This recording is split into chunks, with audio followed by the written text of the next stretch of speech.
السلام علیکم ورحمۃ اللہ وبرکاتہ، نحمده ونصلی علی رسولہ الکریم، اما بعد فاعوذ باللہ من الشیطان الرجیم، بسم اللہ الرحمن الرحیم، رب اشرح لی صدری ویسر لی امری واحلل عقدۃ من لسانی یفقهوا قولی۔ لو أنزلنا هذا القرآن على جبل لرأيته خاشعا متصدعا من خشية الله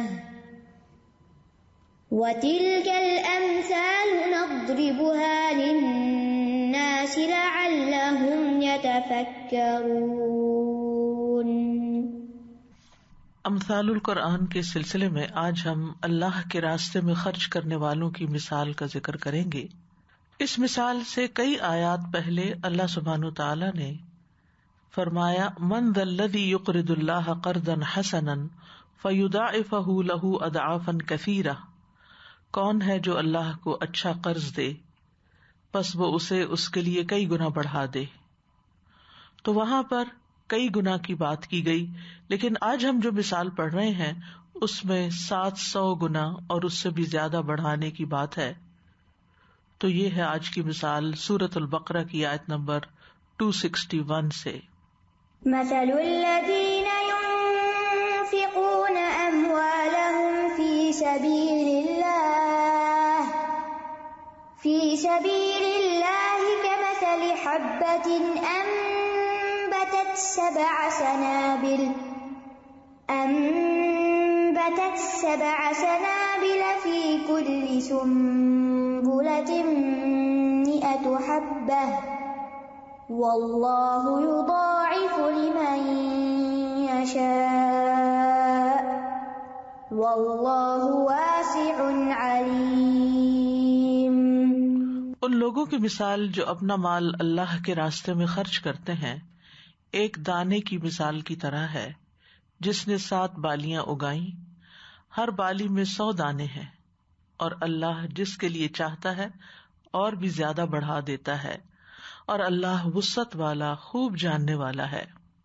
تو اللہ سبحانہ وتعالی بندوں کے اعمال کی قدردانی کرنے والا ہے، لہذا اس مثال کے ذریعے یہ سمجھایا گیا کہ کس طرح اللہ سبحانہ وتعالی بندوں کے اجر و ثواب کو بڑھاتا ہے۔ اجر و ثواب ایک نظر نہ آنے والی چیز ہے، اس کی مثال اللہ سبحانہ وتعالی نے نظر آنے والی چیز کے ساتھ دی تاکہ لوگ اس کو محسوس کر سکیں۔ حقیقت یہ ہے کہ مرنے کے بعد سب سے زیادہ فائدہ دینے والا عمل انفاق فی سبیل اللہ ہے، اسی لیے یہاں انفاق فی سبیل اللہ یا اللہ کے راستے میں خرچ کرنے کے ذریعے نیکیوں کے اجر و ثواب کو کئی گنا زیادہ کرنے کو واضح طور پر سمجھایا گیا۔ تو اس مثال میں ہم دیکھتے ہیں کہ ایک طرف جہاں اجر و ثواب کے اضافے کی بات ہے، وہاں اس آیت سے ہمیں یہ بھی پتہ چلتا ہے کہ جس طرح اللہ سبحانہ وتعالیٰ قبروں سے لوگوں کو زندہ کر کے اٹھائے گا، اس کی مثال بھی زمین میں ڈالے جانے والے دانے کی طرح ہے کہ جس سے ایک کی بجائے کئی دانے اگ جاتے ہیں۔ تو اگر اللہ سبحانہ وتعالیٰ ایک سے 700 نکال سکتا ہے تو پھر وہ مردوں کو زندہ کیوں نہیں کر سکتا؟ بنیادی طور پر اس سے پہلے آیت نمبر 259 اور 260 میں 2 واقعات بیان ہوئے ہیں۔ 259 میں اس شخص کا واقعہ بیان کیا گیا جو ایک بستی پر گزرا، وہ اپنی چھتوں پہ گری ہوئی تھی۔ اس نے کہا، اللہ اس بستی کو اس کے مرنے کے بعد کیسے زندہ کرے گا؟ یعنی اس کے دل میں یہ شک پیدا ہوا کہ دوبارہ کیسے پھر سے اٹھیں گے سب جو مر چکے ہیں۔ اس کے بعد ابراہیم علیہ السلام کا واقعہ بیان کیا گیا کہ جب ابراہیم علیہ السلام نے کہا کہ اے میرے رب، تو مجھے دکھا کہ تو مردوں کو کیسے زندہ کرے گا، تو اس کے فوراً بعد پھر یہ مثال آئی کہ کس طرح اللہ سبحانہ وتعالی ایک مردہ دانے کو جب وہ زمین میں دفن کر دیا جاتا ہے تو اس سے کس طرح زندگی پھوٹتی ہے۔ اس سے یہ بات واضح ہوتی ہے، یعنی یہ آیت نہ صرف یہ کہ یہ بتاتی ہے کہ کس طرح انسان کی ایک نیکی کئی گنا اجر لے کر آتی ہے، اس کے ساتھ ساتھ یہ بھی بتاتی ہے کہ کس طرح ایک چیز گم ہو جانے کے بعد، زمین میں رل مل جانے کے بعد کیسے کیسے رنگ لاتی ہے. مثل الذین ينفقون اموالهم فی سبیل اللہ، مثال ان لوگوں کی، کن لوگوں کی؟ اہل ایمان کی، یعنی ان کا شرف یہاں بیان کیا جا رہا ہے، ان کا حال بیان کیا جا رہا ہے، ان کا وصف بیان کیا جا رہا ہے، ان کی مثال بیان کی جا رہی ہے. تو مثل الذین، مثال ان لوگوں کی، یعنی مثال ان لوگوں کے خرچ کرنے کی. یہاں پر نفقہ کا لفظ جو ہے وہ محذوف ہے. یہ قرآن کی بلاغت میں سے ہے. عربوں کے ہاں جب کلام میں کوئی معنی مراد لینا ہوتا تو وہ اس کو حذف کرتے تھے، اور یہاں بھی محذوف ہے نفقہ، اور یہ کلام کے ایجاز کے لیے. ہر لفظ بیان نہیں کیا گیا، لفظ لکھا نہیں گیا، لیکن وہ خود بخود وہاں سے سمجھ آ رہا ہے. تو مثل الذین ينفقون اموالهم، وہ لوگ جو خرچ کرتے ہیں، اور انفاق کا لفظ نفق سے، اور نفق سرنگ کو کہتے ہیں جس میں ایک طرف سے داخل ہوا جاتا ہے اور دوسری طرف سے نکل جاتے ہیں. نفاق کا بھی مادہ یہی ہے. تو مال جب انسان خرچ کرتا ہے تو ایک طرف سے وہ حاصل کرتا ہے، کماتا ہے، محنت کرتا ہے، تھکتا ہے، اس کے لیے کوشش کرتا ہے، بھاگ دوڑ کرتا ہے، اس کے بعد اس کو جمع کرتا ہے، اکٹھا کرتا ہے، اور پھر اس کے بعد اس اکٹھا کیے ہوئے مال کو، جس سے اس کو محبت ہوتی ہے، دوسری طرف اللہ کے راستے میں نکالنا شروع کر دیتا ہے.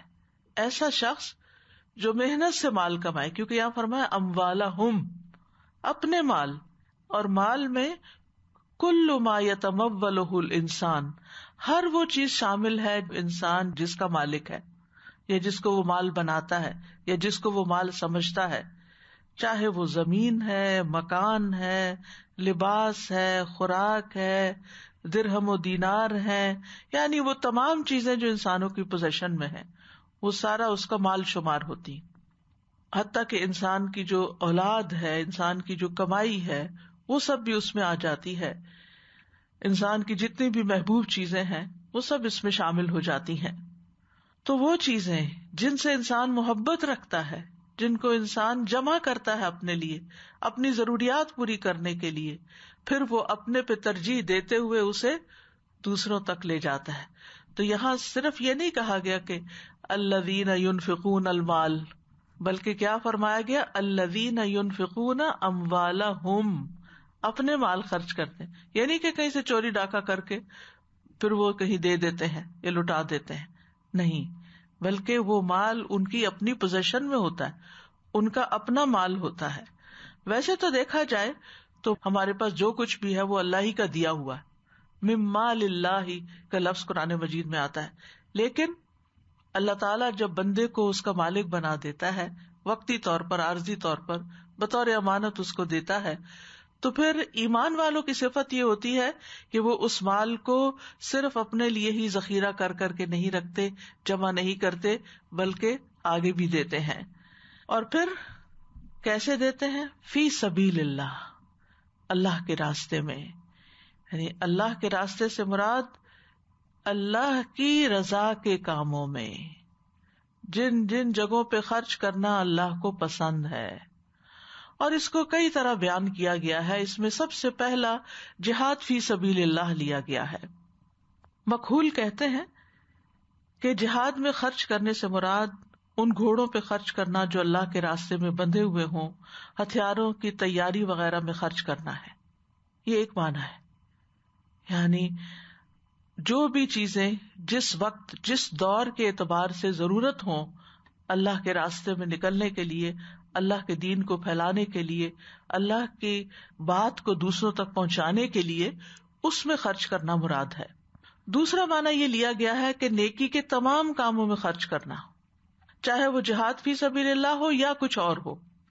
یعنی اس سے مراد اللہ کی اطاعت کے کاموں میں، خیر کے کاموں میں. اکرمہ سے مروی ہے، وہ ابن عباس سے روایت کرتے ہیں کہ جہاد اور حج میں جو خرچ کیا جاتا ہے، کیونکہ جہاد کے علاوہ حج بھی فی سبیل اللہ سفر ہے، ان دونوں میں ایک درہم کو 700 گنا تک بڑھا دیا جاتا ہے. یعنی اگر آپ $1 اپنے حج یا عمرے کے لیے خرچ کرتے ہیں تو وہ 700 کے برابر اجر پاتا ہے. اور اسی لیے اللہ تعالیٰ کا یہ فرمان ہے کمثل حبۃ انبتت 7 سنابل فی کل سنبلۃ 100 حبۃ. اور یاد رکھیے کہ انفاق افراد پر بھی ہوتا ہے اور انفاق اجتماعی کاموں کے لیے بھی ہوتا ہے. یعنی بعض اوقات آپ کسی ایک شخص کو دیتے ہیں کچھ، اور بعض اوقات بہت سے لوگوں کے اجتماعی فائدے کے لیے کسی پروجیکٹ پہ خرچ کرتے ہیں. یعنی کبھی کسی شخص کے ہاتھ میں دیتے ہیں اور کبھی کسی اجتماعی فائدے کے لیے دیتے ہیں، جیسے کسی ہسپتال کی تعمیر میں، جیسے کسی مدرسے کی تعمیر میں، کسی جگہ پر سڑک بنانے میں. اسی طرح آج کے دور کی ٹیکنالوجی کے اعتبار سے کوئی ایپ بنانے میں جس کے ذریعے فی سبیل اللہ کوئی کام ہو رہا ہو، یا ایسے بیت المال میں جمع کرانے میں کہ جہاں سے فی سبیل اللہ کام کرنے والوں کو تنخواہیں دی جاتی ہوں یا ان پر خرچ کیا جاتا ہو جو اللہ کے راستے میں اپنے آپ کو لگائے ہوئے ہوتے ہیں. تو یہ تمام چیزیں فی سبیل اللہ میں شامل ہو جاتی ہیں. فی سبیل اللہ کا جو دائرہ کار ہے وہ بہت وسیع ہے. تو اس کی مثال کمثل حبۃ، مانند مثال ایک دانے کے ہے. قرطبی کہتے ہیں کہ حبہ ہر اس چیز کے لیے اسم جنس کی حیثیت رکھتا ہے جس کو ابن آدم کاشت کرتا ہے اور اس کو اپنی خوراک بناتا ہے. یعنی اپنی غذا کے لیے انسان جو بھی زمین میں بیج بوتا ہے، لگاتا ہے، وہ سب حبہ ہوتا ہے. لیکن حبہ زیادہ تر مشہور گندم کے دانے کے لیے ہے، یعنی گندم کا دانہ، جیسے گندم کے دانے کی مثال. اور حبہ بول کر گندم ہی مراد لی جاتی ہے عموماً. تو اس کی مثال ایک دانے کی طرح ہے. انبتت 7 سنابل، جس نے اگائی. انبتت یعنی اخرجت، نکالی. 7 سنابل سنبلت ان کی جمع ہے. اور یاد رکھیے کہ سنابل جو ہے یہ جمع کثرہ ہے، ٹھیک ہے. سنبلات نہیں کہا، وہ جمع قلت ہے، ٹھیک ہے. سورۃ یوسف میں آتا ہے 7 سنبلات، وہاں جمع قلت ہے. عربوں کے ہاں جب کسی چیز کی کثرت اور زیادتی کو بیان کرنا مقصود ہوتا تھا تو جمع کثر لائی جاتی تھی، یعنی جیسے سنابل. سنبلات یعنی وہ تو اسی طرح نا، جیسے طالبہ طالبات، تو یہ جمع قلت کہلاتی ہے نا. لیکن جو کثر ہے یعنی کہ جو اس وزن پر نہیں آتی، اس میں وسعت کا معنی پایا جاتا ہے. فی کل سنبلۃ 100 حبہ، ہر بالی میں 100 دانے. یعنی اگر یوں کہا جائے کہ ہم نے کوئی ایسی بالی نہیں دیکھی جس میں 100 دانے ہوں، تو اللہ تعالیٰ نے یہ مثال کیسے بیان کر دی. یعنی اگر کوئی یہ کہتا کہ ہم نے ایک بالی دیکھی تھی جس میں 100 دانے نہیں تھے، یعنی لوگ بعض اوقات پھر لٹرلی گننے بیٹھ جاتے ہیں نا کہ اس میں 100 ہے کہ نہیں. تو ہو سکتا ہے کہ کسی بالی کے اندر 100 نہ بھی نکلے. بات یہ ہے کہ یہ ممکن نہیں کہ اللہ سبحانہ تعالیٰ کسی ایسی چیز کے بارے میں بات کریں جو ایگزسٹ ہی نہ کرتی ہو. بعض اوقات عموم پہ بات کی جاتی ہے، ایکسیپشنل کیسز کو سامنے نہیں رکھا جاتا. مثلا اگر یہ کہا جائے پاکستانی قوم یہ کرتی ہے تو اس کا یہ مطلب نہیں کہ وہ کسی انڈیویجول کی بات ہو رہی، وہ من حیث القوم بات ہو رہی ہے. مطلب یہ ہے کہ اللہ سبحانہ تعالیٰ 100 دانے ہی پیدا کرتا ہے، لیکن جس کو چاہتا ہے تھوڑا گھٹا بڑھا بھی دیتا ہے. بعض اوقات 100 سے زیادہ بھی ہو سکتے ہیں، کیونکہ آگے فرمایا واللہ یضاعف لمن یشاء، یعنی جس کے لیے چاہتا ہے زیادہ کر دیتا ہے. یعنی اللہ سبحانہ تعالیٰ کے لیے 100 پیدا کرنا، 1 سے 100 کرنا تو عین ممکن ہے، لیکن وہ اس سے بھی زیادہ بڑھا دیتا ہے. کیونکہ ایک دانہ 7 بالیاں بنی اور ہر بالی میں 100 دانے ہیں، اور ایک دانے سے 700 ہو گئے. تو یہاں مراد صرف 100 سے زیادہ نہیں، یعنی پر بالی 100 سے زیادہ ہو سکتے ہیں، اور پھر ایک دانے سے 700 سے بھی زیادہ ہو سکتے ہیں. اور ایسا کیوں ہوتا ہے کہ کبھی کم اور کبھی زیادہ؟ کبھی یہ اجر جو ہے وہ 70 تک ہوتا ہے، یعنی جب اجر کی بات کی جاتی ہے نا، اجر کی مثال دی جا رہی ہے کہ کس طرح اجر بڑھتا ہے. کبھی 700 ہوتا ہے، کبھی 7,000 بھی ہو سکتا ہے، کبھی 7 لاکھ بھی ہو سکتا ہے، 7 کروڑ بھی ہو سکتا ہے. یہ خرچ کرنے والے کی حالت، خرچ کی کیفیت، ان چیزوں کے مطابق اجر میں اضافہ ہوتا ہے. یعنی اس کی حالت کیا تھی، اس کی نیت کیا تھی، اس کا خلوص کیسا تھا، اس کی اس وقت کیفیت کیا تھی. آپ نے دیکھا ہوگا کہ بعض اوقات آپ بڑے دل سے کوئی کام کرتے ہیں اور بعض اوقات اپنے نفس کو مجبور کر کے کوئی کام کرتے ہیں، یعنی بعض اوقات خوشی خوشی کرتے ہیں، پورے دل کے ثبات کے ساتھ، دل جمعی کے ساتھ، اور بعض اوقات تردد کے ساتھ، کروں کہ نہ کروں. تو کیفیت پہ ڈپینڈ کرتا ہے کہ آپ نے کس حال میں اس کو خرچ کیا. پھر اسی طرح اس کے حلال یا حرام ہونے پر ڈپینڈ کرتا ہے کہ آپ نے کس مال میں سے خرچ کیا. پھر یہ کہ آپ کے پاس خود کیا تھا، تھوڑا تھا یا زیادہ تھا. یعنی ایک غریب شخص اگر 1 درہم بھی خرچ کرتا ہے، اگرچہ اس کے پاس خود 10 بھی نہیں ہے، تو اس کا خرچ کرنا اور معنی رکھتا ہے.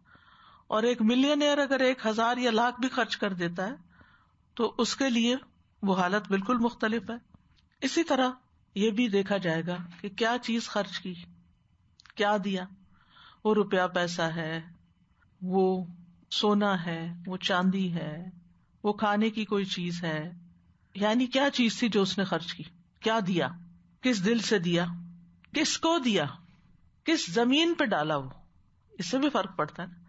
اچھی زمین میں اگر آپ کوئی دانہ ڈالتے ہیں تو اس سے پیداوار زیادہ آتی ہے، اور اگر خراب زمین پہ ڈالتے ہیں تو وہ وہیں پر گل سڑ جاتا ہے دانا، اسے کچھ بھی نہیں نکلتا. کچھ پروجیکٹس بہت فلرش کرتے ہیں، آپ پائنیئر ہوتے ہیں، آپ پہلا ڈالر اس میں ڈال دیتے ہیں، آپ کو دیکھ کے اور بہت سے لوگ ڈالتے ہیں، اور وہ پھر کہاں تک اس کا فائدہ جاتا ہے کہ آپ سوچ بھی نہیں سکتے، آپ تصور بھی نہیں کر سکتے، آپ کے وہم و گمان میں بھی نہیں ہو سکتا، آپ تو گن بھی نہیں سکتے. لیکن اللہ سبحانہ وتعالیٰ کے علم میں ہوتا ہے، اور وہ کہاں تک اس کا اجر و ثواب پھیلا دیتا ہے، بڑھا دیتا ہے. تو یہ بھی ڈپینڈ کرتا ہے کہ کس جگہ آپ دے رہے ہیں، کس کو دے رہے ہیں. پھر یہ کہ کیسے دے رہے ہیں، خاموشی سے دے رہے ہیں، دکھا کے دے رہے ہیں، چپکے سے دے رہے ہیں. ایک شخص کا واقعہ کوئی بیان کر رہا تھا کہ اس نے کسی کے لیے کچھ دے کے بھیجا، تو کہا اس کے ہاتھ میں نہ دینا، کیونکہ لینے والا ہاتھ جو ہوتا ہے وہ نیچے ہوتا ہے نا، تو اس کے دل میں یہ نہ آئے کہ میں اس کے مقابلے میں کمتر ہوں. ہاتھ میں نہ دینا. دوسرا یہ کہ اس کو میرا سلام نہ دینا کہ وہ احسان مند نہ ہو، اور دعا کے لیے بھی نہیں کہنا. 3 چیزیں تھی اس میں. یعنی کتنی بڑی بات ہے کہ دینے والا جو ہے وہ اتنے پروٹوکول سے گزر رہا ہے اور اتنی چیزوں کا خیال رکھ رہا ہے کہ لینے والے کو ذرا برابر بھی کوئی تکلیف نہ پہنچے اور اس کو کوئی احساس نہ ہو کہ میں نے اس پر کوئی احسان کیا. یعنی کوئی ایسی روش اختیار نہ کرنا کہ جس سے اس کو احسان بھی محسوس ہو. تو اب آپ خود سوچئے کہ ایک شخص جو دیتا ہے، جتا کے، بتا کے، 10 اور کو بھی بتاتا ہے میں نے فلاں کو دیا تھا، اس کا اجر اور طرح ہے. اور ایک وہ ہے جو اس خاموشی کے ساتھ دیتا ہے کہ کسی کو خبر بھی نہیں ہوتی، حتیٰ کہ اس کے اوپر بھی بوجھ نہیں پڑتا، کیونکہ ہمیشہ لینے والے پہ ایک بوجھ ضرور آتا ہے، ایک نفسیاتی بوجھ ہوتا ہے اس کا کہ میں فلاں کا احسان مند ہو گیا. تو جب دینے والے نے ان چیزوں کا بھی لحاظ رکھا کہ اس چیز کو بھی فیل نہیں کرانا، تو آپ سوچئے کہ پھر اس کا اجر تو کہیں اور ہوگا بنسبت اس کے کہ جو اس کے برعکس عمل کرے. پھر یہ بھی ہوتا ہے کہ ایک ہی وقت میں کئی درخت لگاتے ہیں، بعض درخت خوب پھلتے پھولتے ہیں، بعض درخت مرجھا جاتے ہیں، بعض تو اگتے ہی نہیں ہیں. کئی دفعہ انسان بیج ڈالتا ہے، کچھ بھی نتیجہ نہیں نکلتا، اور بعض اوقات اس کے اثرات ایسی جگہ پر جاتے ہیں جس کا انسان سوچ بھی نہیں سکتا، جو اس کے اپنے وہم و گمان میں بھی نہیں ہوتا. واللہ واسع علیم، اور اللہ بڑی وسعت والا، خوب علم والا ہے. یعنی اپنی تمام صفات میں وسیع ہے، علم میں، قدرت میں، رحمت میں، مغفرت میں، وسعت ہی وسعت ہے اس کے، یعنی بہت برتر ذات ہے. اور یوں بھی آپ سوچئے کہ اگر ایک باریک سا چھوٹا سا دانہ، ایک دانہ صرف، کبھی ہم کسی کو ایک دانہ تو ویسے بھی نہیں دیتے. مثلاً اگر آپ نے کھانا بنا کے کسی کو دیا ہے اور اس میں دال ہے یا چاول ہے تو آپ وہ دانے گنتے تھوڑی ہیں کہ کتنے، یا ایک دانہ تھوڑی دیتے. لیکن صرف ایک دانے کو آپ دیکھیے کہ کوئی ایک دانہ دیتا ہے، اس دانے کے اندر اتنا پوٹینشل ہے کہ وہ دانہ 700 گنا میں بدل جاتا ہے، ملٹی پلائی بائی 700 ہو جاتا ہے. دانے کی وسعت ہے، یہ دانے کے اندر یہ پروگرامنگ ہے کہ وہ 700 گنا تک بن جائے، اس سے 700 نکلے. تو جس نے وہ دانہ پیدا کیا ہے اس کی وسعتوں کا کیا عالم ہوگا، وہ کتنا دے گا. یعنی جس رب نے ایک دانے کو اتنی صلاحیت بخشی ہے کہ وہ 700 دانے بن جائے، تو اس رب کے کیا کیا کمالات ہیں، اور اس کے دینے کی عطا کی، عنایتوں کی، نوازشوں کی، رحمتوں اور برکتوں کی کیا وسعت ہے کہ جس کا انسان تصور بھی نہیں کر سکتا، کہ وہ جب دینے پہ آئے تو کتنا دے سکتا ہے۔ اور پھر صرف واسع نہیں کہا، علیم بھی کہا، یعنی وہ علم والا ہے، یعنی اس کا علم اجمالی اور تفصیلی طور پر تمام چیزوں کو شامل ہے، چاہے کچھ ماضی میں ہو چکا یا ابھی ہو رہا یا آئندہ ہونے والا ہے، مکمل علم ہے۔ اس لیے بھی اللہ تعالیٰ کی صفت علیم یہاں آئی ہے کہ اللہ سبحانہ وتعالی جانتا ہے کہ کس کا اجر کس طرح بڑھانا چاہیے، یعنی اپنے علم کی بنیاد پر وہ دلوں کے حال بھی جانتا ہے، نیت جانتا ہے، مقدار جانتا ہے، وہ ایک ایک دانہ گن سکتا ہے، وہ ایک ایک پتا جو گرتا ہے اس کو جانتا ہے، ایک دانہ بھی کوئی جو دیتا ہے اس کو گن کے اپنے پاس رکھتا ہے، پھر کس کس تک پہنچا وہ یہ بھی گن لیتا ہے، اور وہ کب تک پہنچتا رہا، کیونکہ آپ دیکھیے ایک دانے کے اندر نسلوں تک بڑھنے پھیلنے کی صلاحیت ہوتی ہے۔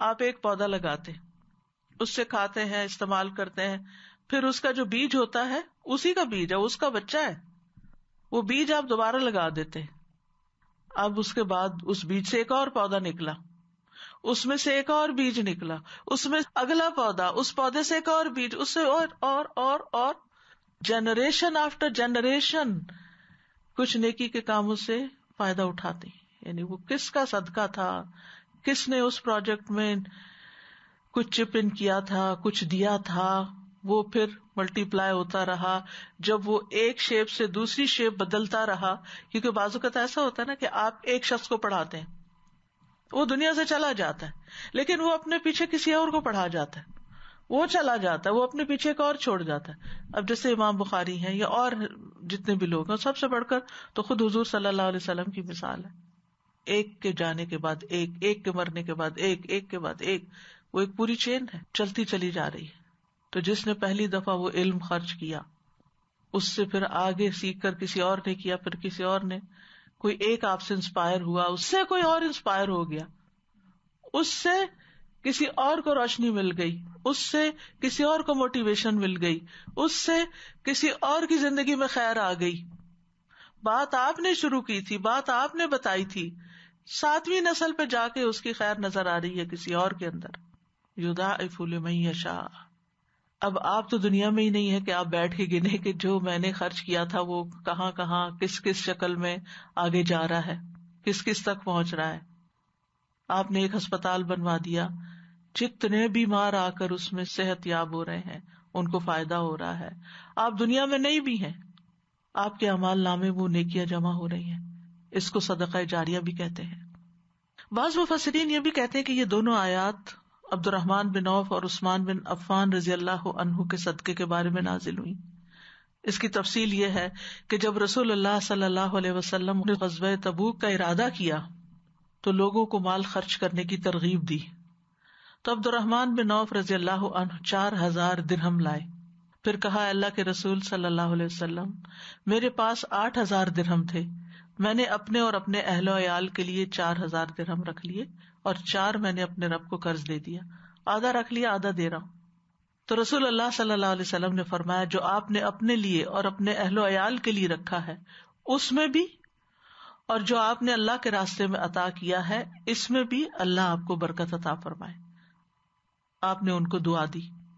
اور عثمان رضی اللہ عنہ اس مشکل گھڑی میں اس جانے والے لشکر کے لیے 1000 دینار لے کر آئے، وہ درہم لائے، درہم چاندی کا ہوتا ہے، دینار سونے کا ہوتا ہے، 1000 دینار، تو ان کو نبی صلی اللہ علیہ وسلم کی گود میں انڈیل دیا۔ عبد الرحمن بن سمرہ جو اس حدیث کے راوی ہیں وہ کہتے ہیں میں نے دیکھا رسول اللہ صلی اللہ علیہ وسلم آپ اپنے ہاتھوں کو دیناروں میں ڈالتے اور ان کو الٹ پلٹ کرتے جاتے، یعنی خوشی سے، اور کہتے ابن عفان آج کے بعد جو مرضی عمل کرے اس کے لیے کوئی نقصان نہیں، یا اللہ اس دن کو عثمان کے لیے فراموش نہ کرنا۔ ابو سعید خدری کہتے ہیں کہ میں نے نبی صلی اللہ علیہ وسلم کو دیکھا آپ اپنے ہاتھ اٹھا کر عثمان رضی اللہ عنہ کے لیے دعا کیا کرتے تھے اور فرماتے تھے اے عثمان کے رب، میں عثمان سے راضی ہو گیا ہوں، تو بھی اس سے راضی ہو جا. کتنی خوبصورت دعا ہے، کتنی بہترین دعا ہے. تو الذین سے مراد یہ لوگ ہیں ينفقون اموالہم فی سبیل اللہ. غزوہ تبوک ہے، یعنی اسپیسیفکلی اس موقع کے بارے میں، لیکن جیسے آپ جانتے ہیں کہ ایک تعویل خاص ہوتی ہے، ایک تعویل عام ہوتی ہے. تعویل خاص کیا ہے کہ وہ خاص موقع کی مناسبت سے آیت اتری، لیکن تعویل عام کیا ہے کہ جو بھی اس راستے پر چلے گا، جو بھی یہ عمل کرے گا، وہ ایسا ہی اجر پائے گا. تو نیکی کا اجر کئی گنا بڑھنے میں ایک حصی مثال سے بات سمجھائی گئی ہے کہ جو لوگ خیر کے کاموں میں خرچ کرتے ہیں، اللہ سبحانہ وتعالی ان کے اجر کو کس طرح بڑھاتے ہیں کہ جیسے ایک کسان زمین میں ایک دانہ کاشت کرتا ہے اور یہ دانہ 7 گندم کی بالیاں نکالتا ہے اور ہر بالی میں 100 دانہ ہوتا ہے. جب تنا قائم ہو جاتا ہے تو اس سے یہ بالیاں پھوٹتی ہیں اور اس تنے سے 7 بالیاں نکلتی ہیں اور ہر بالی میں 100 دانے ہیں. تو بظاہر کیا ہوا، ایک دانہ 700 دانوں میں بدل گیا. یعنی بہت بڑا منافع ہے، بہت بڑا نفع. اگر آپ کو یہ بتایا جائے فلاں کمپنی کے اندر اگر انویسٹ کیا جائے، آپ صرف $1 دیں، آپ کو لازماً $700 پروفٹ ملے گا. 700% آپ کو پروفٹ ملے گا. بتائیے دنیا میں کوئی ایک بندہ ایسا ہوگا کہ جو اس کمپنی میں انویسٹ نہ کرے؟ اگر اس پر اعتماد بھی ہو تو ہمارا تو ایمان ہے نا اللہ پہ، ہمارا تو یقین ہے کہ اگر ہم نے $1 بھی دیا تو وہ یقینی طور پر 700 تو ہوگا ہی. اور اگر اخلاص زیادہ ہوا اور جس پروجیکٹ میں دے رہے ہیں وہ فلرش کر گیا تو وہ یضاعف لمن یشاء، وہ تو اور بھی زیادہ بڑھ جائے گا. یعنی جو اللہ کے راستے میں خرچ کرے گا اور مال کی محبت کے باوجود خرچ کرے گا تو اس کو سینکڑوں گنا بڑھا کر دیا جائے گا.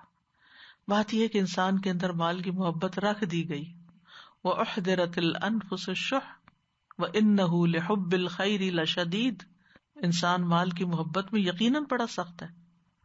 سورۃ الفجر میں آتا ہے وَتُحِبُّونَ الْمَالَ حُبًّا جَمًّا، اور تم مال سے محبت کرتے ہو بہت زیادہ محبت.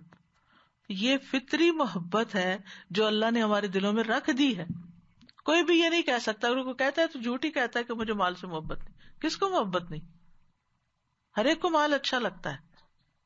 جب بھی ہمیں ملتا ہے ہمیں خوشی ہوتی ہے، ایک سیٹسفیکشن ہوتی ہے، چاہے ضرورت ہو یا نہ ہو. جیسے بعض اوقات ماں باپ گفٹ دیتے ہیں، بعض اوقات آپ کو ہسبینڈ سے کچھ ملتا ہے اور کئی دفعہ آپ کو اس کی ضرورت بھی نہیں ہوتی، لیکن وہ جو ایک لینے اور دینے کی خوشی ہے، دینے والے کو بھی خوشی ہوتی اور لینے والے کو بھی خوشی. وہ جو خوشی ہے اور وہ جو محبت کا بڑھاؤ ہے، یعنی اس کے ملٹیپل فائدے. یہاں تو اجر و ثواب کی بات ہے نا، لیکن اجر و ثواب کے علاوہ دنیا میں انسان کو جو کچھ ملتا ہے، تو جس طرح انسان اللہ کے راستے میں دیتا ہے یا اس کو کچھ ملتا ہے تو اس کے اندر لازماً ایک خوشی آتی، اور جو جتنا شکر گزار ہوتا ہے نا اتنا وہ زیادہ خوش ہوتا ہے. کچھ لوگ اگر ان کو کچھ ملے بھی تو وہ کہتے ہیں لو کیا دیا، یہ بلا کیا ہے، اور اس کے نقص نکالنے بیٹھ جاتے ہیں. لیکن جو ایمان والے ہوتے ہیں ان کا طرز عمل یہ نہیں ہوتا.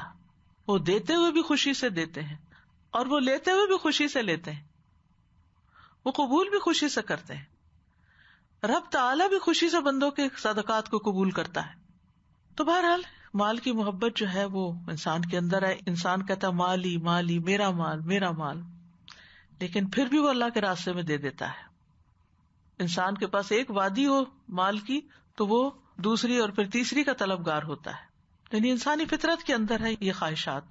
زُيِّنَ لِلنَّاسِ حُبُّ الشَّهَوَاتِ مِنَ النِّسَاءِ وَالْبَنِينَ وَالْقَنَاطِيرِ الْمُقَنطَرَةِ مِنَ الذَّهَبِ وَالْفِضَّةِ وَالْخَيْلِ الْمُسَوَّمَةِ وَالْأَنْعَامِ وَالْحَرْثِ. یہ ساری مال ہی کی قسمیں نا. اور ویسے بھی یہ ہے کہ انسان کے ساتھ ضروریات بھی ہیں. یعنی محبت اس لیے بھی مال سے ہے کہ انسان کو ضرورت بھی پڑتی ہے مال کی. مال زندگی کو قائم رکھنے کا ذریعہ ہے. تو جب وہ اپنی ضرورت کا مال، زندگی کو قائم رکھنے والا مال، وہ ضروریات جو ہمارے ساتھ چپکی ہوئی ہیں جن کے بغیر ہم گزارا ہی نہیں، اس میں سے جب انسان نکال کے اپنے سے کاٹ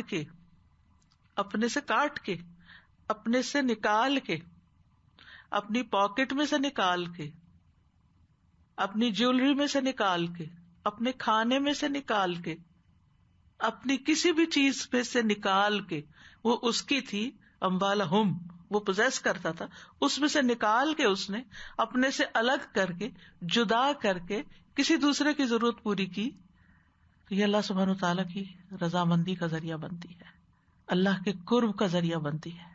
یعنی مومن مال کو اللہ کا تقرب حاصل کرنے کے لیے خرچ کرتا ہے. یعنی بعض اوقات ہم اپنی ضروریات پہ خرچ کرتے ہیں اور بعض اوقات ہم فی سبیل اللہ کرتے ہیں، اللہ کو خوش کرنے کے لیے، ہم اس کے سوا کچھ نہیں چاہتے. ایک صحابی نے کہا تھا کہ مال کتنی اچھی چیز ہے جس سے میں اپنی عزت نفس کی حفاظت کرتا ہوں اور اپنے رب کا تقرب حاصل کرتا ہوں. اسی لیے مال کو خیر بھی کہا گیا. ہمارے ہاں بس ایک عام نظریہ ہے کہ نہ مال اچھا نہ مال والے اچھے ہیں، کچھ نہ کچھ ان کے خلاف باتیں کی جاتی رہتی ہیں، وہ بعض اوقات حسد کی وجہ سے بھی ہوتی ہیں، اور مال کا کمانا یا مال کا حاصل کرنا کوئی پسندیدہ بات نہیں سمجھی جاتی. لیکن وہ صحابی کہتے ہیں کہ کتنا اچھا ہے یہ مال کہ جس کے ذریعے میں اپنی عزت نفس کی بھی حفاظت کرتا ہوں، یعنی اپنی ضروریات کے لیے میں کسی کے آگے ہاتھ نہیں پھیلاتا، اور میں اپنے رب کا قرب بھی حاصل کرتا ہوں. لیکن یاد رکھیے کہ قرب تب حاصل ہوتا ہے جب اخلاص کے ساتھ خرچ کیا جائے، اللہ کی رضا کے لیے خرچ کیا جائے، ریاکاری کے لیے نہ ہو، کسی انسان کی نظر میں کچھ بننے کے لیے نہ ہو. اور دوسرا یہ کہ شریعت کی حدود کے اندر خرچ کیا جائے. یعنی فی سبیل اللہ کا لفظ ہی یہ بتاتا ہے کہ یہ اللہ کی شریعت کا راستہ ہے. یعنی بدعات پر مال خرچ نہ کیا جائے، حرام کاموں پہ خرچ نہ کیا جائے، گمراہ کرنے والے منصوبوں پہ خرچ نہ کیا جائے، ایسی چیزوں پہ خرچ نہ کیا جائے جو لوگوں کے بگاڑ کا باعث بنے، فساد کا باعث بنے. بعض اوقات ہمیں اپنی اولاد سے محبت ہوتی ہے تو ہم ان پہ مال خرچ کرتے ہیں، کیا سوچ کر کہ شاید اس کی وجہ سے ہی ہم سے محبت کرنے لگے، شاید اس کی وجہ سے یہ ہماری بات ماننے لگے. لیکن ہوتا کیا ہے کہ وہ جتنا جتنا ہم ان کو دیتے جاتے ہیں اتنا اتنا اور وہ بگڑتے جاتے ہیں. تو جب ہمیں یہ محسوس ہو کہ ہماری محنت سے کمایا ہوا یہ مال اولاد کے بگاڑ کا ذریعہ بن رہا ہے، تو پھر اولاد کو مت دیں، اپنی آخرت کے لیے کہیں اور دیں. تو دو اہم ترین شرائط ہیں، ایک تو اخلاص اور ایک اللہ کے بتائے ہوئے طریقوں کے مطابق. فی سبیل اللہ میں یہ سب کچھ آ جاتا ہے. تو جب ان شرائط کے اوپر آپ مال خرچ کریں گے تو پھر وہ کئی گنا زیادہ ہو جائے گا، اس میں اضافہ ہو جائے گا، اور انسان کے اندر فائدہ حاصل کرنے، نفع کمانے کی ایک شدید خواہش پائی جاتی ہے. یعنی آپ دیکھیے کہ آپ مال سے مزید مال بھی بناتے ہیں نا، تو وہ بھی اسی وجہ سے کہ انسان اس سے بھی فائدہ حاصل کرنا. تو آپ جب اللہ کے راستے میں دیتے ہیں تو آپ یوں سمجھیں جیسے آپ مال سے مال بنا رہے ہیں اور حاصل کر رہے ہیں. آپ کا کم جا رہا ہے، مل آپ کو زیادہ رہا ہے. اور یہ بھی یاد رکھیے کہ بیج جتنا اچھا ہوگا اتنی قوی فصل ہوگی. جتنا بہترین مال خرچ کریں گے، جتنا عمدہ مال خرچ کریں گے، جتنی اچھی چیز دیں گے، اتنا ہی نتیجہ زیادہ آئے گا، اتنا ہی فائدہ زیادہ ہوگا، اتنا ہی پھل زیادہ آئے گا. اللہ تعالیٰ صرف حلال قبول کرتا ہے، حرام مال جو ہے انسان کے اوپر وبال ہوتا ہے. اچھا، اسی طرح اس مثال سے یہ بات بھی پتہ چلتی ہے کہ بیج جو ہے اس کو زمین میں چھپا دیا جاتا ہے نا، تو چھپا ہوا صدقہ جو زیادہ افضل، اس کا زیادہ فائدہ نکلتا ہے. اگر وہی دانا آپ میز کے اوپر رکھیں، آپ زمین کے اوپر رکھ دیں، آپ اپنے ہاتھ میں رکھیں تو کیا ہوگا؟ اس سے کچھ بھی نہیں نکلے گا. آپ اس کو پانی میں ڈالیں، ہو سکتا ہے پھول جائے، پھٹ جائے، ہو سکتا ہے اس میں سے کچھ تھوڑے بہت پتے وتے بھی نکل آئے. لیکن جو دانا آپ زمین کے اندر ڈال دیتے ہیں اس سے زیادہ سبزہ نکلتا ہے، پھل پھول نکلتے ہیں. تو جو جتنا چھپا کے اللہ کی رضا کے لیے آپ دیتے ہیں وہ اتنا ہی زیادہ آپ کے لیے فائدہ مند ہوتا ہے. الا یہ کہ دکھا کے دینے میں بھی بڑھوتری کا اضافہ ہو کہ بہت سے اور لوگ بھی دیں گے.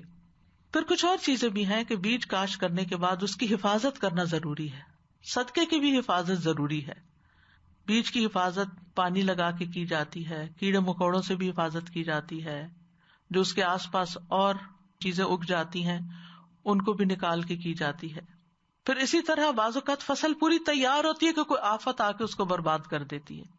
تو ایسے اعمال سے بھی بچنا چاہیے کہ جس سے آپ کا لگا لگایا کھیت برباد ہو جائے. کہ آپ نے بڑی خلوص سے خرچ کیا، آپ نے بڑی حفاظت کی اپنے کھیت کی، لیکن پھر اس کے بعد کیا ہوا؟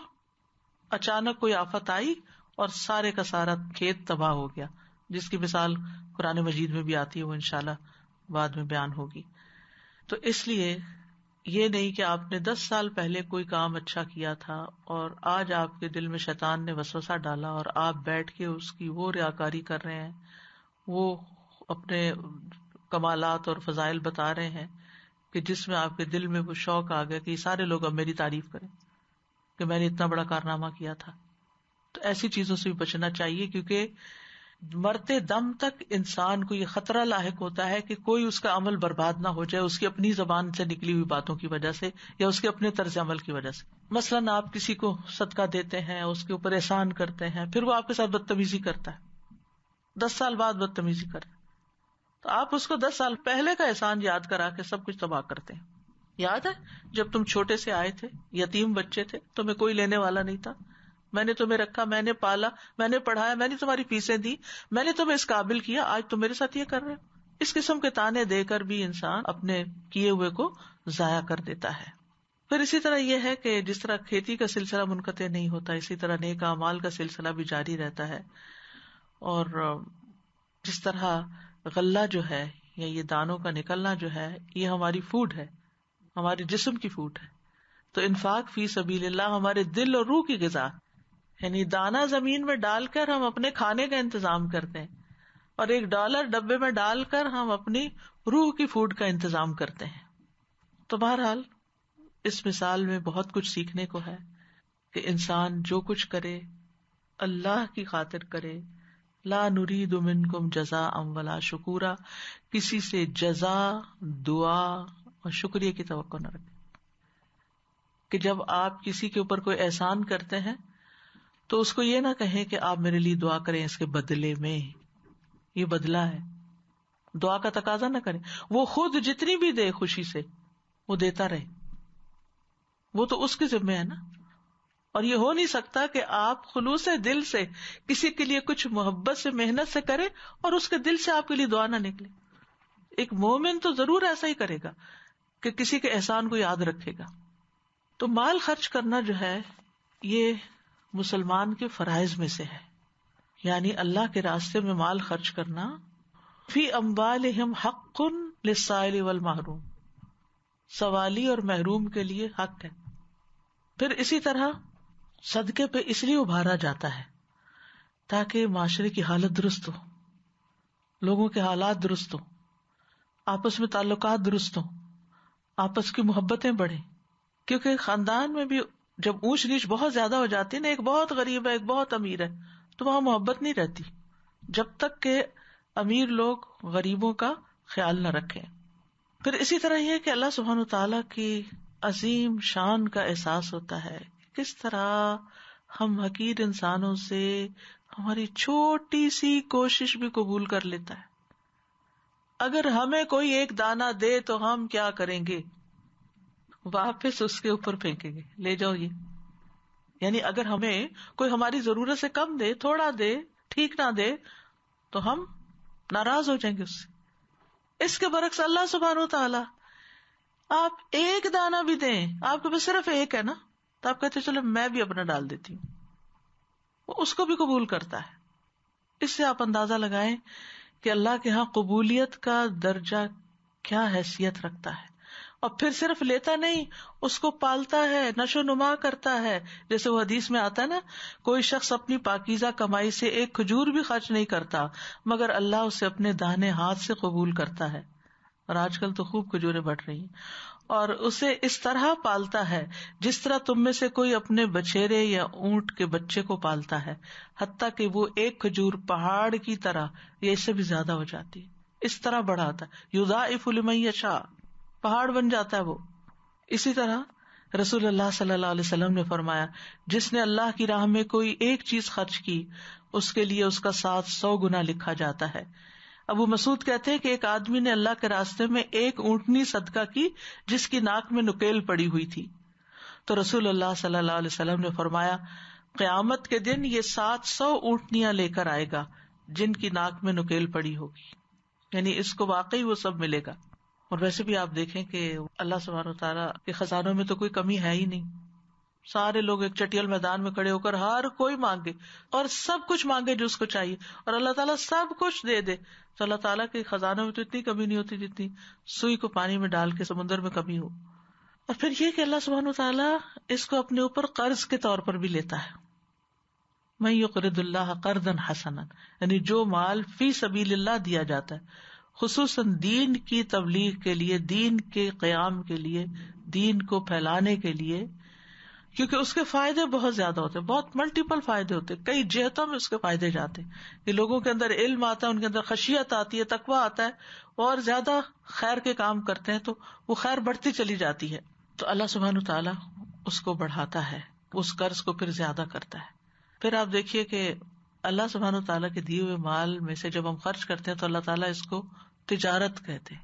ان اللہ اشتری من المؤمنین انفسهم واموالهم بان لهم الجنہ.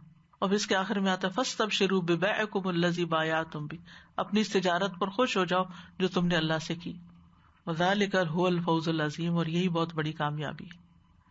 اور اس لیے بھی ہمیں خرچ کرنا چاہیے کہ خرچ کرنے سے گناہ معاف ہوتے ہیں, آگ سے بچاؤ کا ذریعہ ہے. اس دن یعنی قیامت کے دن کے آنے سے پہلے پہلے خرچ کر لینا چاہیے, جب کوئی خرید و فروخت کام نہیں آئے گی, کوئی دوست کام نہیں آئے گا, کوئی سفارش کام نہیں آئے گی. اور پھر یہ کہ موت کے آنے سے پہلے پہلے وَأَنفِقُوا مِمَّا رَزَقْنَاكُمْ مِن قَبْلِ أَن يَأْتِيَ أَحَدَكُمُ الْمَوْتُ فَيَقُولَ رَبِّ لَوْلَا أَخَّرْتَنِي إِلَىٰ أَجَلٍ قَرِيبٍ فَأَصَّدَّقَ وَأَكُن مِّنَ الصَّالِحِينَ. اور اس میں سے خرچ کرو جو ہم نے تمہیں دیا ہے اس سے پہلے کہ تم میں سے کسی کو موت آ جائے, پھر وہ کہے اے میرے رب تو نے مجھے قریب مدت تک مہلت کیوں نہ دی کہ میں صدقہ کرتا اور نیک لوگوں میں سے ہو جاتا.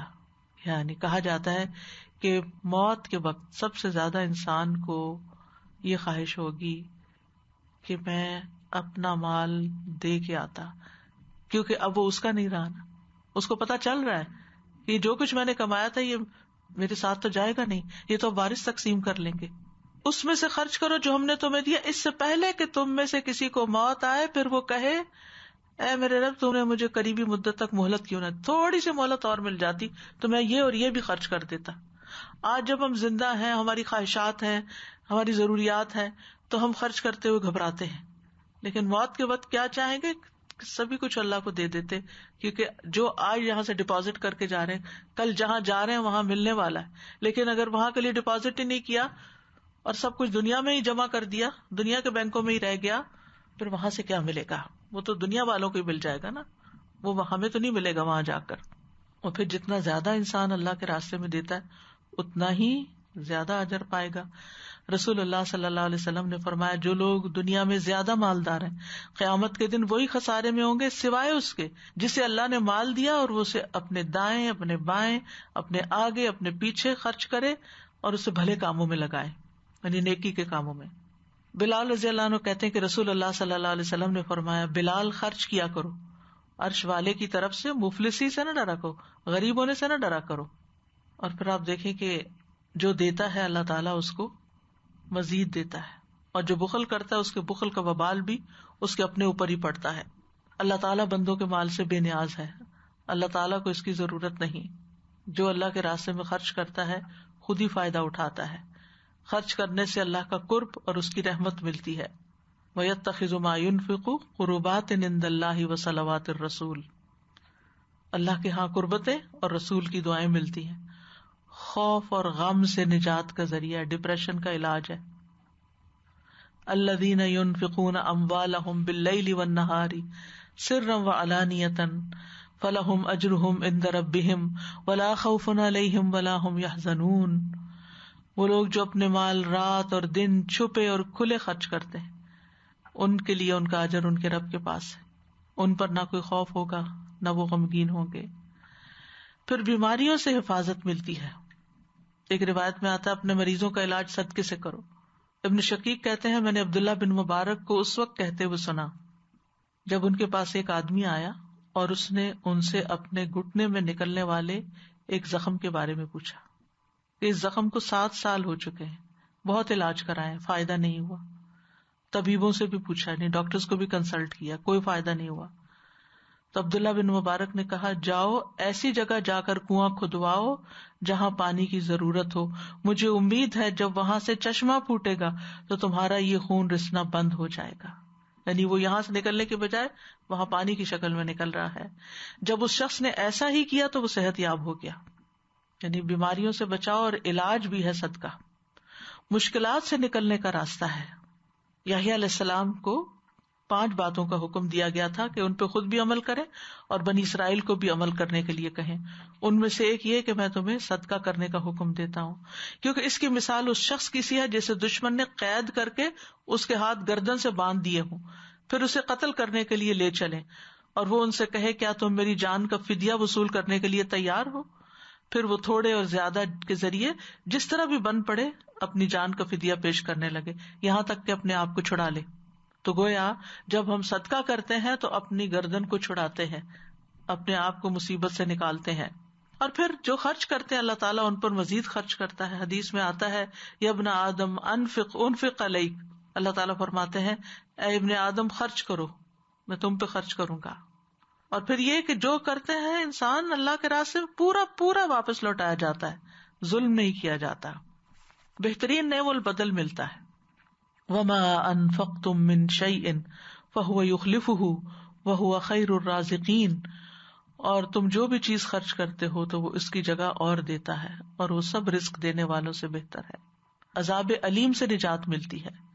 یا ایھا الذین آمنوا هل ادلکم علی تجارۃ تنجیکم من عذاب علیم تؤمنون باللہ ورسولہ وتجاہدون فی سبیل اللہ باموالکم وانفسکم ذالکم خیر لکم ان کنتم تعلمون. اے لوگو جو ایمان لائے ہو، کیا میں تمہیں ایسی تجارت کی طرف رہنمائی دوں جو تمہیں دردناک عذاب سے بچا لے؟ تم اللہ اور اس کے رسول پر ایمان لاؤ اور اپنی مالوں اور اپنی جانوں کے ساتھ اللہ کے راستے میں جہاد کرو، یہ تمہارے لیے بہتر ہے اگر تم جانتے ہو. تو ایک وہ شخص ہوتا ہے جو صرف خود جاتا ہے، مال نہیں لے کے جاتا. ایک وہ ہوتا ہے جو صرف مال بھیج دیتا ہے، خود نہیں جاتا. اور ایک وہ ہوتا ہے جو خود بھی اللہ کے راستے میں نکلتا ہے اور اپنا مال بھی دیتا ہے. اور یاد رکھیے کہ ہم دے کر کسی پر احسان نہیں کر رہے ہوتے، دراصل اپنے آپ پہ کر رہے ہوتے ہیں. سفیان ثوری جب اپنے دروازے پہ کسی سائل کو دیکھتے تو ان کا سینہ کھل جاتا، خوش ہو جاتے، کہتے مرحبا اس آدمی کو جو میرے گناہ دھونے آیا. پھر اسی طرح بڑے اجر کا باعث ہے فالذین آمنوا منکم وانفقوا لهم اجر کبیر، جو ایمان لائے اور انہوں نے خرچ کیا ان کے لیے بہت بڑا اجر ہے. صدقہ قبر کی گرمی دور کرنے کا ذریعہ ہے. مرنے والوں کو بھی صدقہ فائدہ دیتا ہے بعد میں ان کی طرف سے کیا جائے. رسول اللہ صلی اللہ علیہ وسلم نے فرمایا یقیناً صدقہ کرنے والوں کی قبروں سے حرارت بجھا دیتا ہے، یعنی قبر کا عذاب ختم ہو جاتا ہے. عرش میں سائے کی جگہ، یعنی قیامت کے دن اللہ کے عرش کے سائے کا حصول صدقے کی وجہ سے ہے. وہ شخص جس نے دائیں ہاتھ سے دیا بائیں کو بھی خبر نہیں، قیامت کے دن اللہ تعالیٰ اس کو اپنے سائے میں جگہ دے گا جس دن اس کے سائے کے سوا کوئی سایہ نہ ہوگا. جنت میں داخلے کا ذریعہ ہے، جہنم سے بچانے کا ذریعہ ہے، خواہ ایک کھجور کے ٹکڑے سے کیوں نہ بچا جائے. اور پھر کم سے کم اجر کسی نیکی کا 10 گنا ہے، لیکن جب اللہ کے راستے میں کی جاتی ہے نیکی، فی سبیل اللہ کی جاتی ہے تو 7 گنا ہے. اور پھر جتنی زیادہ خوبی کے ساتھ کی جاتی ہے اتنی ہی زیادہ ہوتی ہے. تو یاد رکھیے کہ یہاں فی سبیل اللہ کا معنی جو ہے یہ ایک عمومی معنی بھی ہے اور ایک خصوصی معنی بھی ہے.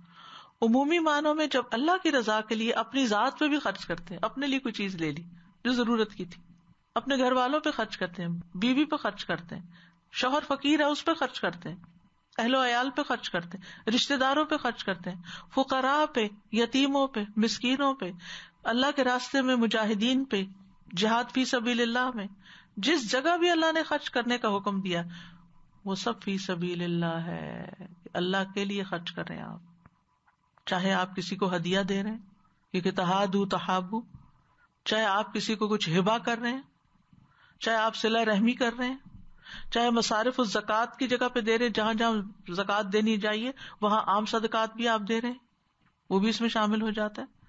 تو ایک بہت وسیع مفہوم ہے، یعنی بے شمار مواقع ہیں آپ کے پاس. مثلا آپ طالب علموں پہ خرچ کرتے ہیں، خاص طور پر جو نفع مند علم حاصل کر رہے ہوں، دنیا کا یا دین کا، اور خصوصاً اگر وہ ایسے افراد تیار ہو رہے ہوں جو کل دین کو مزید پھیلانے والے ہوں، ان پہ آپ خرچ کرتے ہیں. اور پھر یہ کہ اپنی حیثیت کے مطابق خرچ کرتے ہیں. پھر عمومی طور پر تمام انسانیت پہ جو کچھ آپ خرچ کرتے ہیں، تو یہ سب کچھ فی سبیل اللہ میں ہے. ایک حدیث میں آتا ہے اگر ایک شخص اپنے چھوٹے بچوں کے لیے بھاگ دوڑ کرنے نکلا ہے تو یہ اللہ کے راستے میں ہے. اگر اپنے بوڑھے بزرگ والدین کے لیے بھاگ دوڑ کرنے نکلا ہے تو اللہ کے راستے میں ہے. اگر اپنے نفس کے لیے بھاگ دوڑ کرنے نکلا ہے کہ سوال سے بچے تو اللہ کے راستے میں ہے. اور اگر وہ دکھاوے اور باہم فخر کے لیے بھاگ دوڑ کرنے نکلا تو وہ پھر شیطان کے راستے میں. ایک سبیل اللہ ہے اور سبیل الشیطان ہے. اور یہ دکھاوا اور ریاکاری اور اسراف اور صرف لوگوں کی نظروں میں بڑا بننے کے لیے خرچ کرتے چلے جانا، یہ سبیل الشیطان ہے. آغاز اپنی ذات سے کرنا چاہیے، پھر اپنے گھر والوں سے، پھر اسی طرح ہمسائے، پھر بہن بھائی، بیٹیاں بہنیں، رشتے دار، یتیم، مسکین، کسی بھی ضرورت مند کی ضرورت پوری کرنا، کسی کا سطر ڈھانپ دینا، کسی کو کپڑا پہنانا، کسی کی بھوک مٹا دینا، کسی کی ضرورت پوری کر دینا، کسی کا قرضہ ادا کر دینا. حدیث میں آتا ہے کہ اللہ کے نزدیک سب سے محبوب اعمال یہ ہیں: مسلمان کا اپنے بھائی کو خوش کر دینا، اس سے کوئی تکلیف دور کر دینا، اس کا قرضہ ادا کر دینا، اس سے بھوک دور کرنا. پھر حج اور عمرہ میں خرچ کرنا، خود اپنے لیے یا کوئی جا رہا ہو تو اس کے خرچ کے لیے. مسجد بنوانا، جس نے اللہ کے راستے میں کبوتر کے گھونسلے کے برابر یا اس سے بھی چھوٹی مسجد بنائی، اس کے لیے جنت میں گھر ہے. یعنی چھوٹی مسجد تو نہیں ہوتی جس میں نماز پڑھے، مطلب ایک اینٹ بھی لگوائی، یوں سمجھے. مسجد میں مصحف رکھنا. کلچرلی بھی ہمارے ہاں وہ مسجد میں قرآن رکھوا دیے، کوئی فوت ہوا تو اب مسجدوں میں تو جانے والے لوگ کم رہ گئے ہیں، لہٰذا ایسے طالب علم جو قرآن پڑھتے ہیں ان کے لیے قرآن کی اسپانسرشپ. پھر اسی طرح نہر بنوانا، کنواں کھدوانا، درخت لگوانا، کسی کو مصحف کا وارث بنانا، یعنی اپنا مصحف کسی کو دینا جو آپ کے بعد پڑھتے رہیں اس کو. پھر اسی طرح مرنے کے بعد بھی یہ عمل فائدہ دیتا ہے، چاہے انسان اپنی زندگی میں خود کر کے جائے یا پھر اس کے جو لواحقین ہیں مرنے کے بعد اس کے نام پر کچھ صدقہ خیرات کرتے رہے. پھر طالب علموں پہ خرچ کرنا. ابن عابدین کہتے ہیں جب طالب علم علم کے حصول کے لیے نکلے تو مسلمانوں پر لازم ہے کہ وہ اسے خرچہ دیں، یہاں تک کہ اگر وہ خرچہ دینے سے انکار کریں تو ان کو اس طرح مجبور کیا جائے گا جیسا زکوٰۃ کا قرض ادا کرنے والوں کو وہ قرض ادا کرنے پہ مجبور کیا جاتا ہے جب وہ زکوٰۃ ادا کرنے سے انکار کر دیتے ہیں. یعنی جب کوئی زکوٰۃ ادا کرنے سے انکار کرتے ہیں تو اسلامی حکومت میں ان سے نکلوائی جاتی ہے. تو اسی طرح اگر کسی جگہ پر، کسی شہر میں، کسی علاقے میں طالب علم ہوں جن کو ان کے والدین اسپانسر نہیں کر سکتے، ان کی فیس کا خرچہ نہیں اٹھا سکتے، تو ان کو بھی دیا جا سکتا ہے. تو کرنے کے کام کیا ہے؟ ہم سب کو سوچنا چاہیے کہ اللہ نے ہمیں بڑا ہی امن دے رکھا ہے، اس کا شکر ادا کریں. دنیا کے نقشے پہ نظر تو ڈالیں، خصوصاً اسلامی دنیا کے. شام، یمن، عراق، افغانستان، صومال، کتنے ہی علاقے ہیں کہ جہاں پر لوگ قسم و پرسی کی حالت میں رہ رہے ہیں. ان کے پاس کھانے کو نہیں، پہننے کو نہیں، رہنے کو نہیں. اگر یہ ساری چیزیں ہمیں وافر مقدار میں ملی ہوئی ہیں اور امن سے ہم رہ رہے ہیں تو ہمیں اللہ کا شکر ادا کرنا چاہیے. اور اس شکرانے کا حصہ کیا ہے کہ ہم اپنے مال میں سے ان لوگوں پر بھی اور اس کے علاوہ نیکی کے کاموں پر بھی خرچ کریں. پھر یہ کہ کرنے کے کاموں میں ایک یہ کہ اپنی عادت بنا لیں، کیونکہ ہر روز انسان کے اوپر صدقہ واجب ہو جاتا ہے. جیسے ہر روز نماز پڑھنی ہوتی ہے نا، ہر روز صدقہ کرنا چاہیے. چاہے گھر میں آپ کو وہ جو گلہ کہتے ہیں یہ کیا وہ رکھ لیں، اس میں کچھ ڈالتے رہیں، یا یہ کہ کسی بھی شکل میں آپ میک شور کریں کہ آج کا میں نے صدقہ دے دیا. اور اگر آپ کے پاس دینے کو کچھ بھی نہیں یا کوئی لینے والا ہی نہیں تو ایسی صورت میں آپ اپنے جو اشراق اور چاشت کے نفل ہیں وہ آپ کے لیے صدقہ ہو جاتے ہیں، کفارہ ہو جاتے ہیں. لیکن وہ ویسے بھی پڑھنے چاہیے، صرف مال بچانے کے لیے نہیں. اور اس میں آپ دیکھیے کہ اب کیا مشکل ہے، اٹھائیں اپنا فون، نکالیں ایپ اور کریں ٹرانسفر جہاں بھی چاہتے ہیں. اب تو کچھ مشکل ہی نہیں رہا کہ آپ یہ کہیں کہ اب کوئی لینے والا نہیں، میں کہاں جاؤں رات کے وقت، کیونکہ دن میں بھی خرچ، رات میں بھی خرچ. پھر یہ ہے کہ جو اپنے ہاتھ کی کمائی سے دیتا ہے، اپنی محنت سے، یا اس کو کوئی ملا ہوتا ہے اس میں سے دیتا ہے تو وہ زیادہ بہتر ہے. اور ہاتھ کی کمائی میں جیسے کوئی مزدوری کرتا ہے، کوئی کام کرتا ہے، یہ لکھتا ہے, لکھنے کا کام ہے یا کسی بھی طرح کا, یا خاتون ہے کوئی کھانا پکاتی ہیں, یا کوئی یعنی جس میں اس کی محنت بھی لگی ہے, جس میں اس کی ایفرٹ لگی ہے, وہ بھی بہترین صدقہ ہے. یا آپ کی صلاحیتیں خرچ ہو رہی ہیں, آپ کے وسائل استعمال ہو رہے ہیں, آپ کا گھر استعمال ہو رہا ہے, آپ کی جگہ استعمال ہو رہی, آپ اپنے گھر میں درس کرواتے ہیں, جتنے لوگ آتے ہیں ان کو پانی پلاتے ہیں, کھانا کھلاتے ہیں, آپ کی بجلی جاتی ہے, آپ کی مینٹیننس کا سارا وہ خرچ ہوتا ہے, وہ سب صدقہ ہی صدقہ ہے, فی سبیل اللہ صدقہ ہے. اسی طرح آپ کو اللہ نے اسکلز دی ہیں, آپ کمپیوٹر جانتے ہیں, آپ آئی ٹی پرسن ہیں, آپ اللہ کے دین کی ترقی کے لیے کچھ نہ کچھ اپنے وقت کا حصہ لگائیں, اپنی ایکسپرٹیز دیں. پھر اسی طرح آپ کے اندر کوئی اور صلاحیت, آپ کو اللہ نے علم دے رکھا ہے, اس علم کو دن اور رات میں خرچ کریں, لوگوں کو سکھائیں پورے خلوص کے ساتھ. کیونکہ جس کے پاس کچھ بھی نہیں, اس کے پاس ہاتھ پاؤں تو ہے نا کہ اپنے ہاتھ پاؤں سے کسی کی خدمت کر دے, کسی کو مساج کر دے, کسی کو دبا دے, کسی کو دوا کھلا دے, کسی یتیم خانے میں جا کے یتیموں کے ناخن کاٹ دے. یعنی کہ 100 کام ہے اگر انسان سوچے, ہر کوئی اپنے اپنے دائرہ کار میں رہ کے دیکھے کہ وہ کیا کیا کر سکتا ہے. اور جو بھی چیز ہے آپ کے پاس, اموالا جو بھی چیز ہے آپ کے پاس, ضروری نہیں کہ پیسہ ہی ہے, کچھ بھی ہے, اس میں سے آپ دیں. نبی صلی اللہ علیہ وسلم نے فرمایا گن گن کے نہ رکھو ورنہ اللہ بھی تمہیں گن گن کے دے گا, جتنا تمہارے بس میں ہو خرچ کرتی رہو. یہ حضرت اسماء بنت ابی بکر سے آپ نے فرمایا تھا. تو اللہ تعالیٰ سے ہم دعا کرتے ہیں کہ اللہ سبحانہ وتعالیٰ ہمیں دینے والوں میں شامل کرے, اور خوب خوب دینے والوں میں, اور ہر چیز دینے والوں میں. ان صلاتی و نسکی و محیای و مماتی للہ رب العالمین لا شریک لہ وبذلک امرت وانا اول المسلمین. اللہم انی اسألک فعل الخیرات, اللہم انی اسألک فعل الخیرات وترک المنکرات وحب المساکین وان تغفر لی وترحمنی واذا اردت فتنة فی قوم فتوفنی غیر مفتون. اسألک حبک وحب من یحبک وحب عمل یقربنی الی حبک.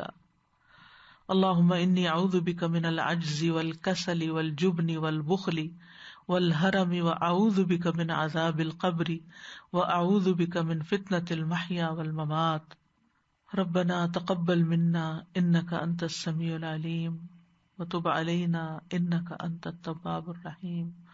وصلی اللہ تعالی علی خیر خلقہ محمد وعلی آلہ واصحابہ واہل بیتہ اجمعین برحمتک یا ارحم الراحمین.